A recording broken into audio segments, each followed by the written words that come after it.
Hi, this is Ultimate Survival. Today's video, we're talking about lighters. Stay tuned, we'll be right back.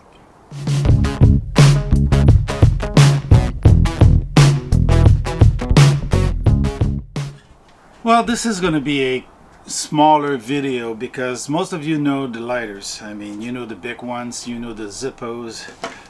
There's pros and cons for all of them, but all of them should be considered for your wilderness outing. The classic Bic is reputed to be lighted all in any weather. It get wet, you just shake it dry and then light it up. It's a butane based combustible, so butane comes into pressure can like this, but it is susceptible to freezing. If it get cold, it won't work, so you have to keep it on your person, near your body. And one of the trick with the Bic lighter is to use an inner tube. Your 10-speed classic bike with an inner tube has the perfect diameter. It is the rubber is combustible, so it's a fuel source, tinder if you want, and also you can creep it up underneath the valve, so that way you can't depress easy the valve, so it keeps the fuel into your lighter and not into your pocket. So that's one of the main drawback of these. You lose the fuel because the button get depressed in your kit. So if you have it in a survival kit, well, put an inner tube on it so that way you won't lose your fuel. That's one trick.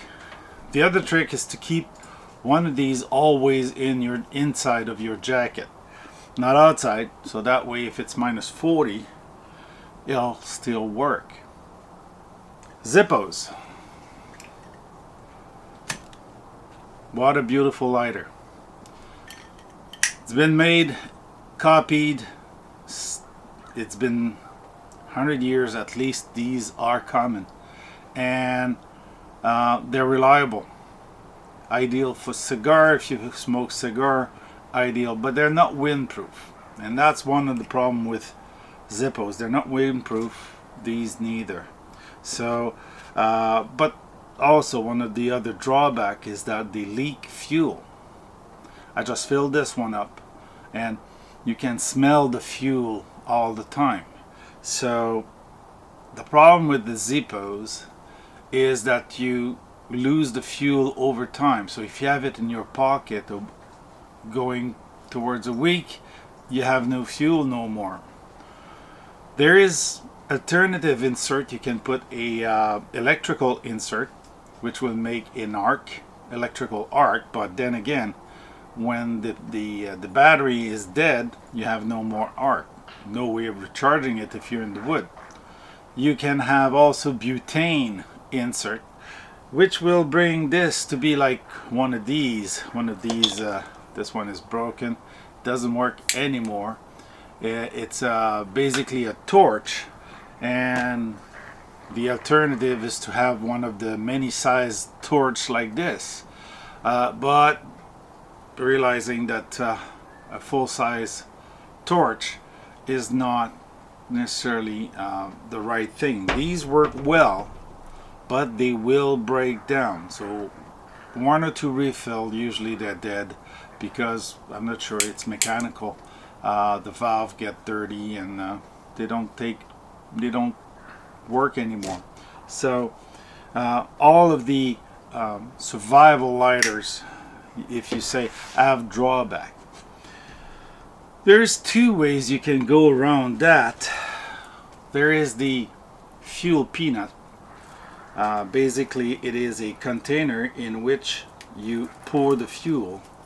This one is neat. Okay, I'm just gonna, you have a cap to hold it all together with a clasp, key ring.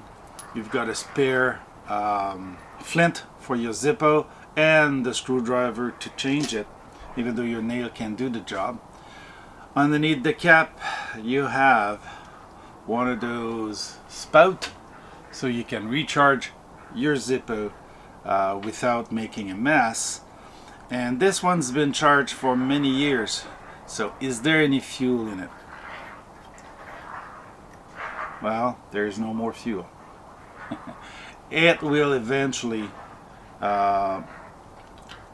evaporate. So, but you can put a good deal of recharge in there. So if you're going to the woods, before you're going, fill her up and you can have fuel for your lighter.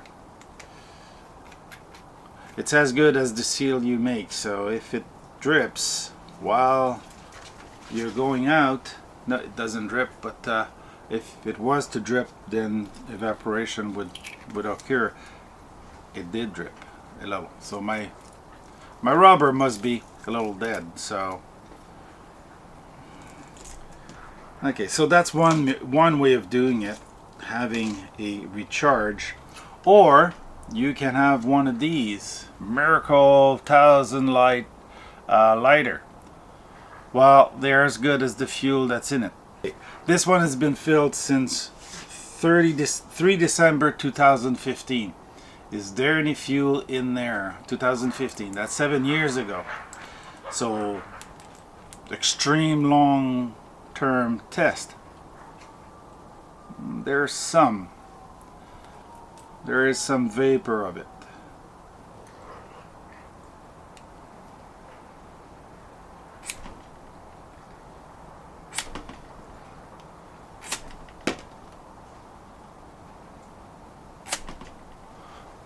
As you can see, no more.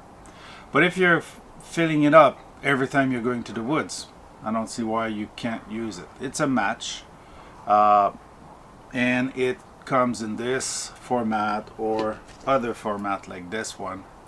They're kind of cute. This one is marked Zippo, but that's a copy for sure. So that's another alternative. Basically, it's a ferro rod with a striker, and you have a cotton with fuel, which basically makes it a Zippo.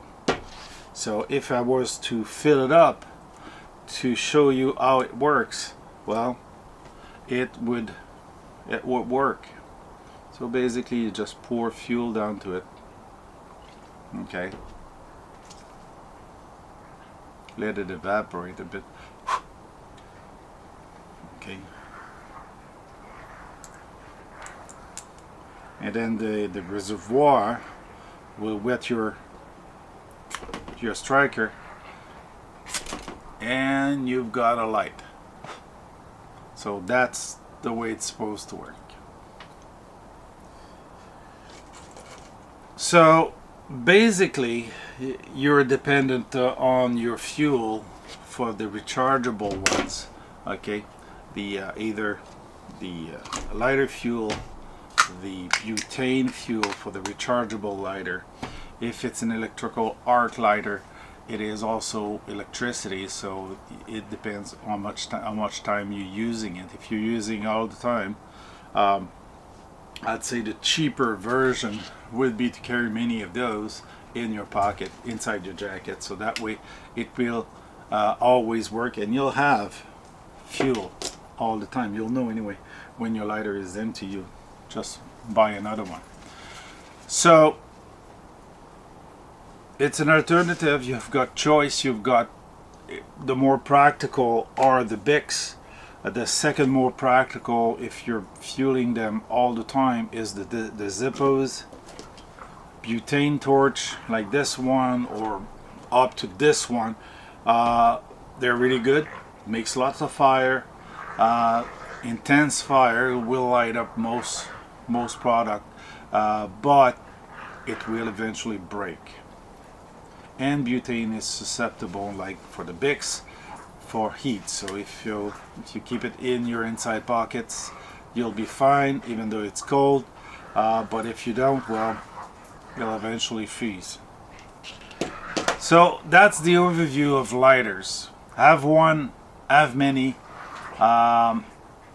don't hesitate to have the Bics in your pockets and in your kit, because once the Bic is frozen, you can always put it in your jacket and you'll eventually have a workable lighter. It's not ideal.